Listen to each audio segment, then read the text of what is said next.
Hi everyone, I'm hoping this is recording. The last live I did, the first time I forgot to hit record.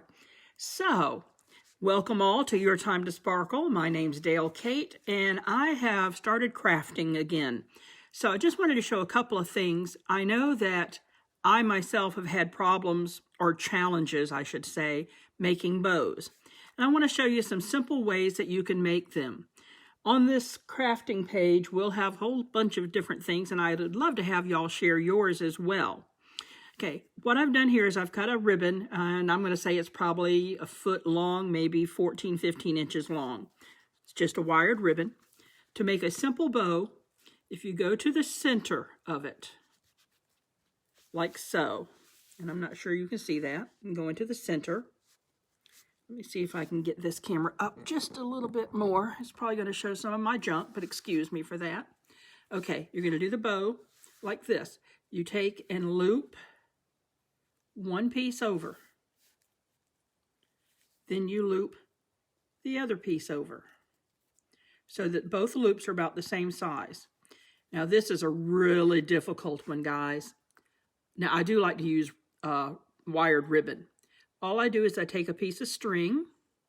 I like using twine just because it holds so well. And I kind of scrunch it together.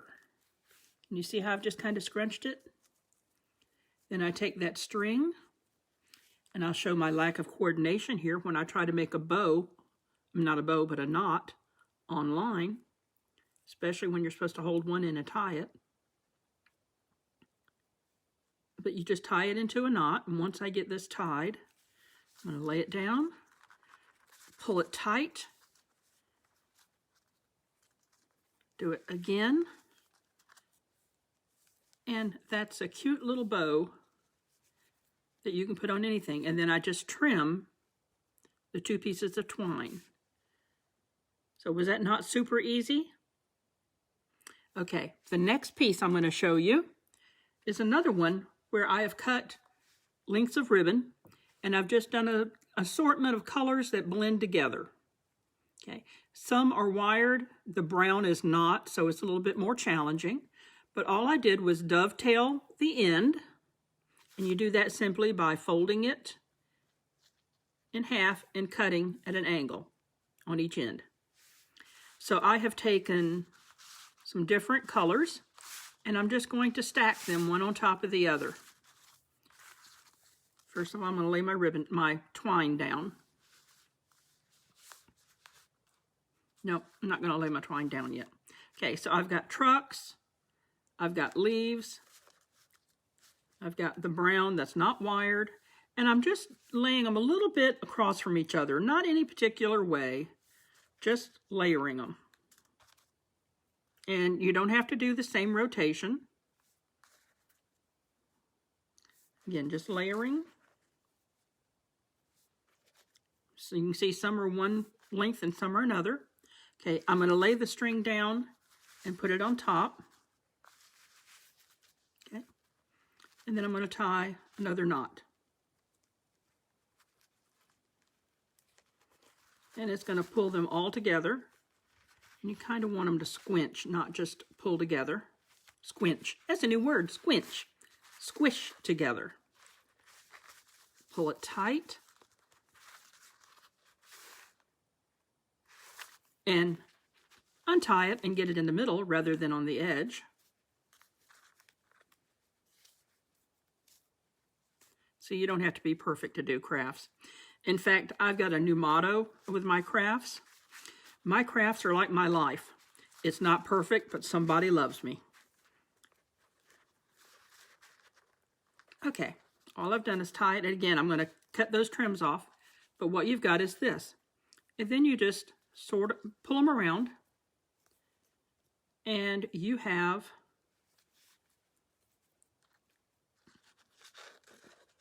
and again, not any particular order, just kind of the colors coordinate. And I love working with wired ribbon because I can do a different, well, it holds its shape better, I guess I should say, when I'm bending it. You can see that brown doesn't really want to do it, just kind of flops. So when it's laying flat, you're okay. Okay.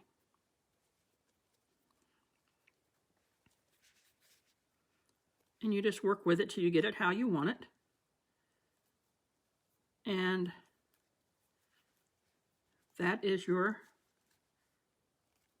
where's the other end of the string there? Again, I'll trim the twine, but that's your bow. Now, if you want to enhance it a little bit, you can put something in the middle. You can even take, these are some little pom-poms that I'd found in my craft stuff. You could put pom-poms in the middle. You could put a combination of 3 different colors if you wanted to, or you could just put one, or nothing at all. See how easy that was to make? Okay, now for the next one. This involves a very, very expensive, boy, look at the flap of my arms. I am so sorry for that, people. This is a very expensive thing. Now, you can go online and buy something for $20 or $30, but my husband took a piece of scrap 2x4, drilled 2 holes in it, oh, I'd say maybe ½ inch apart, and stuck 2 dowels down in it. So nothing major. Now, I could go along here and mark 1, 2, 3, 4, 5 inches, and same thing this way so I can make the same size bow each time. But all I'm going to do is, I'm going to lay my piece of twine down first, and I've cut an assortment of ribbons, okay? And you'll notice one is shorter than the other. That's going to be my center loop. So all I do is I fold it over, and then stick it down between the dowels. Now, the purpose of the dowels is to hold it in place. So then I'm just going to fold this one over, squinch it, and put it down between the dowels. And I'm just going to layer them. Now, if you notice, these are dovetailed because I got what would you say the word is?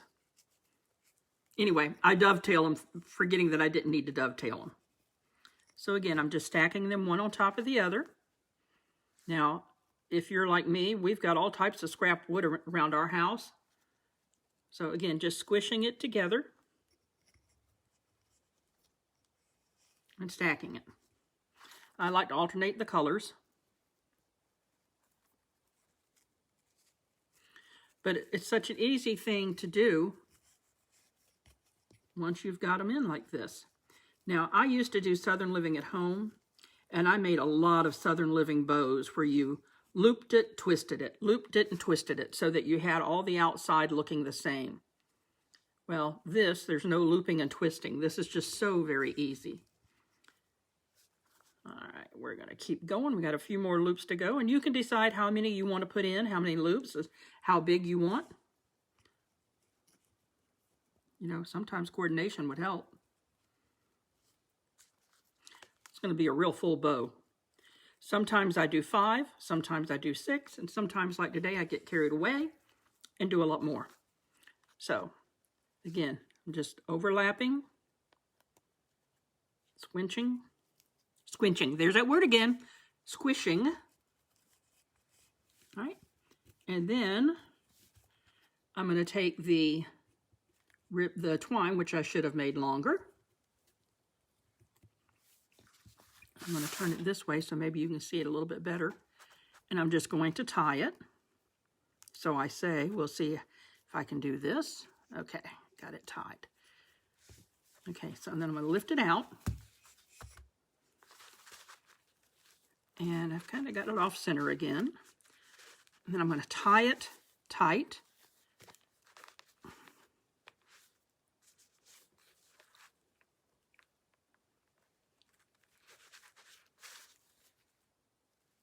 You know what I did? I shouldn't have put it through the bottom of that one. So we're just going to pull this one out completely, and we're not going to use it.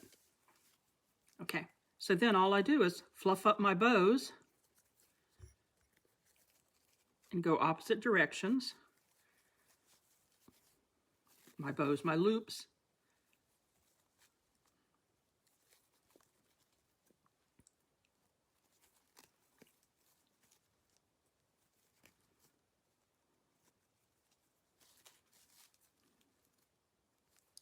You know, I don't know what y'all are doing on your Labor Day, but I'm just having fun playing down in my craft room.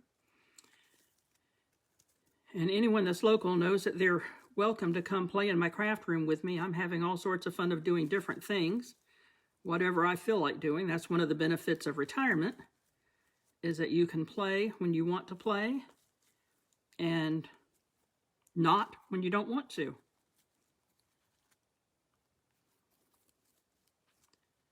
Okay, now if I had wanted some tails on this, I could have just put them in there before I tied it off. But there's your bow. And you can put more up at the top if you want it more rounded. The beauty of the wired ribbon, you can move it around. And there's your bow. Now, was that not easy? Okay, remember to come back to Your Time to Sparkle's Facebook page more often to see more things that I try. Thanks, guys. Now to figure out how to turn it off.